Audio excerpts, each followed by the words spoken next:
Miriam Bregman, diputada nacional. Hola Miriam, ¿cómo estás? ¿Qué tal? ¿Cómo estás, Gato? Bien, gracias por venir como siempre. Por favor. Bueno, se espera para mañana una jornada donde ATE ha convocado a todos los empleados públicos despedidos por Milei a tomar pacíficamente los lugares de trabajo, ¿no? Sí, a cumplir con sus tareas, Claro. porque los despidos son ilegales, así que por supuesto vamos a estar acompañando con Nicolás del Caño y con todos mis ¿Por qué decir compañeros y despidos compañeras. ilegales? Es importante este punto, Miriam. Porque, mira, acá hay obviamente una responsabilidad de todos los gobiernos anteriores de haber dejado Sí. a personas contratadas por años, pero una vez hecho esto, una vez generado una relación laboral permanente con el Estado, vos no podés cancelar un contrato y dejar a una persona de un día para el otro sin ningún motivo, sin trabajo. Porque además los despiden sin indemnizarlos. Claro, porque se basan en esta figura de contratados que le hemos cuestionado siempre. Acá han pasado los gobiernos, siguen agregando contratos, no se efectiviza a los trabajadores. Y la verdad, si vos te fijas los sectores que atacaron, agricultura familiar, Ministerio de Trabajo, Servicio Meteorológico, se ve que eso es lo que no les importa para nada y no les importa que allí se cumplan las funciones. Es grave. Y como te digo, va a haber que pelearla mucho y creo que la pelea central va a estar en la calle, porque la justicia viene dejando correr el DNU de Milei, más allá de algunos fallos, la Corte Suprema está esperando, viendo si se resuelve antes, se va lavando las manos mientras el DNU sigue vigente. Ellos tienen que resolver el capítulo laboral y bueno, ahora se agrega este otro capítulo laboral de hecho, que son los despidos en el Estado. Entonces yo creo que de ninguna manera son legales por lo que te digo, la extensión en el tiempo, las tareas que realizan tareas propias de la administración pública, no tareas eventuales, por eso hay gente que hace 20 años que está contratada. Sí. El trabajador... Y los juicios que se va a tener que comer el Estado, ¿no? Juicios que fácilmente los ganan los despedidos, ¿no? Yo creo que no piensan tanto en eso porque les importa poco el presupuesto del Estado. Mira, Gato, los contratos para el Estado, la cantidad de personal contratada que tiene representó el último tiempo el 1% del presupuesto. La deuda externa entre enero y febrero el 23-24%. Entonces, no estamos hablando de dinero, estamos hablando de una postura político-ideológica de despedir y algo, lo ligo con lo que vos decías recién, le dieron el Ministerio de Trabajo a Techín. Total. Techín, que presiona para que no homologuen los convenios, que ataca a sus propios trabajadores, tiene el control del Ministerio de Trabajo. Entonces, cuando marchamos este 24 de marzo diciendo y hablando de la complicidad cívico-militar, de la complicidad empresarial, estamos hablando de esos empresarios que tuvieron centros clandestinos en sus fábricas, que entregaron las listas de trabajadores a los genocidas, y hoy Milei no tiene mejor idea que a esa gente decirle, bueno, controlen el Ministerio de Trabajo. El actual ministro de Trabajo estuvo hace poco en el Congreso cuando estábamos discutiendo una reforma progresiva, no estas reformas que se discuten ahora, sino exactamente al revés, que es la reducción de la jornada laboral a 6 horas, que nosotros proponemos además que sea con reparto de las horas de trabajo para generar trabajo genuino, que es la gran discusión que se necesita en nuestro país, y este personaje, el actual ministro de Trabajo, vino y dijo, ¿para qué quieren 6 horas? ¿Para qué quieren tantas horas libres fuera del trabajo? Es decir, una concepción directamente esclavista, ¿cómo que quieren tiempo libre? Fue penoso lo que dijo y las afirmaciones que tuvo, pero además, vos fíjate, ¿no? Un Estado que se ha olvidado no solamente de su personal que es necesario, servicio meteorológico, nombraba vos, el área de salud, con la crisis que hay por el dengue, crisis sanitaria, un ministro que dice, bueno, oferta y demanda, no hay repelentes. Bueno, eso es gravísimo. Es tremendo lo que están produciendo. Tremendo, las guardias están colapsadas. Yo estuve hablando mucho con trabajadores de la salud, hice algunos posteos en mis redes sociales directamente de ellos contando.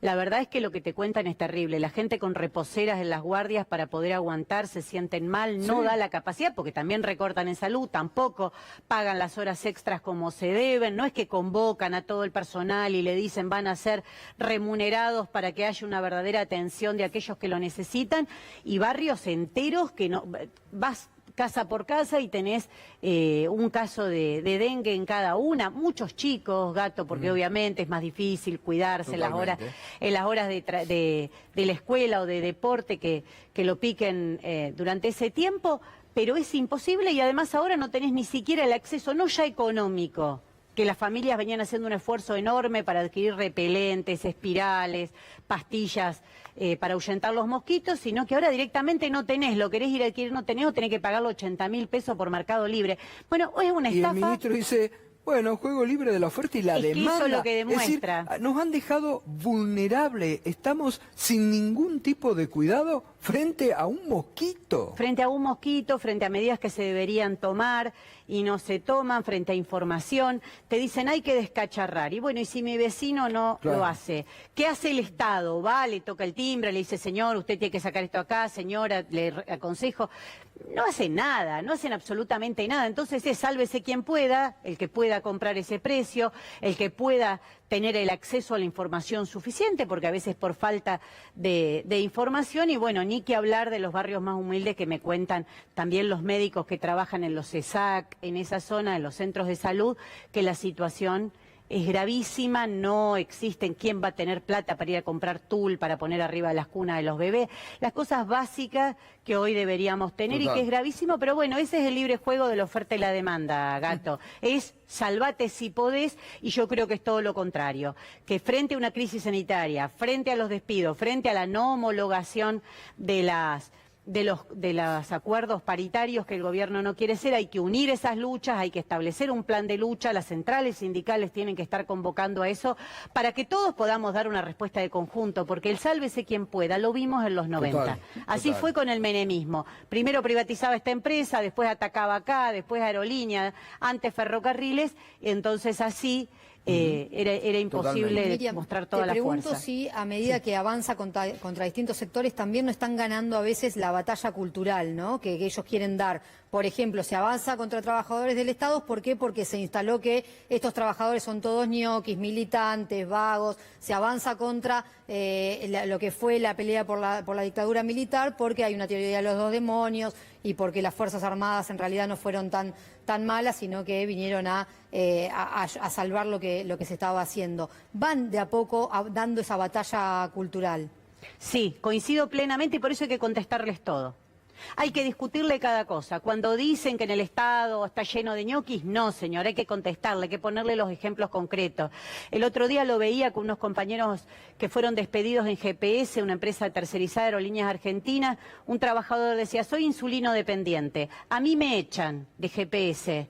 No tengo más obra social. ¿Cómo compro la medicación con el valor que tienen los medicamentos hoy? Un récord en aumento el valor de los medicamentos. Por eso cada cosa hay que contestarla, cada cosa hay que bajarla a tierra y cada cosa hay que mostrar. También Menem también hizo eso. Acordate que decían en el ferrocarril, yo soy de un pueblo que era con un fuerte componente ferroviario, muchos, no solo por los que vivían ahí, las familias que vivían ahí, sino por los trenes que pasaban constantemente y demás, talleres y demás. Y decía, no, todos vagos, acá no trabaja nadie, destruyeron el ferrocarril y ahora sí que no trabaja nadie. Entonces, esos sentidos comunes que quieren crear, hay que contestarlos. Hay que contestarlos, porque no podemos dejar que instalen esas cosas, porque lo que ellos están haciendo es sacarle una tajada a los trabajadores para dársela al Fondo Monetario, a los sectores más concentrados de la economía. Por eso esos sectores también ponen su personal político en el gobierno. No es casualidad lo que hablábamos antes, lo ponen en YPF, lo ponen en el Ministerio de Trabajo, lo ponen en esos lugares porque saben que ellos vienen a hacer grandes negocios. Ahora, nosotros tenemos que contestar en la calle, en unidad la lucha y también no dejar que esos sentidos comunes se establezcan porque, bueno, son la base de nuevos ataques. Y no piense alguno que porque hoy concede, ¿viste? Porque algunos dicen, no, mejor que nosotros hagamos las reformas, así después no viene este derechista y las hace. No, lo que estás haciendo es concederle la ideología más perversa. También, ¿no? En el Congreso hay que desenmascarar a muchos, ¿eh? Por supuesto. Hay que desenmascarar a muchos en el Congreso que están ahí sentaditos. Y decime, Gustavo, ¿por qué no nos sentamos en el recinto y decimos que bajen todos los que están en contra del DNU? La coalición cívica. Toda la vida hablando contra los decretos de necesidad de urgencia y la República. Si nos sentamos en el recinto, ¿de qué lado va a quedar? ¿Con Milei o de este? No se puede seguir jugando al gato y al ratón.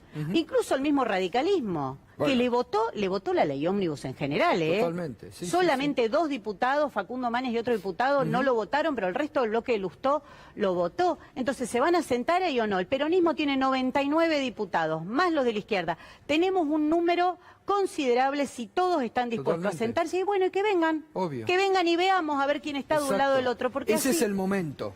Este que ahora es el quedan momento todos de dar la ocultos. cara, de dar la cara. Y ver cuántos diputados Y sí, aporta cada totalmente. uno, obviamente, cada cual en la Totalmente. medida de los diputados que tiene, pero cuántos diputados aporta cada uno para esta discusión, porque mi temor es que adentro de los bloques se estén escondiendo también Y aquellos sí. que después a través de los gobernadores están negociando. Obvio. El Pacto de Mayo, ¿qué Pacto de Mayo? Da vergüenza llamarlo Pacto Claro. de Mayo. Es una extorsión abierta que va atada a la nueva ley Ómnibus, cuya base fundamental es quitarle derecho a los trabajadores, es la reforma laboral. Exacto. Entonces el que dice sí al Pacto de Mayo está diciendo sí a una contrarreforma laboral, al quite de derechos que la clase trabajadora de nuestro país le costó muchísimo conseguir. Hay que ser claros, porque si no, viste, yo lo escucho al gobernador de Córdoba que da vueltas y dice, y ahora el subsidio, vos decías va a ser ¿el anfitrión de qué? ¿De qué?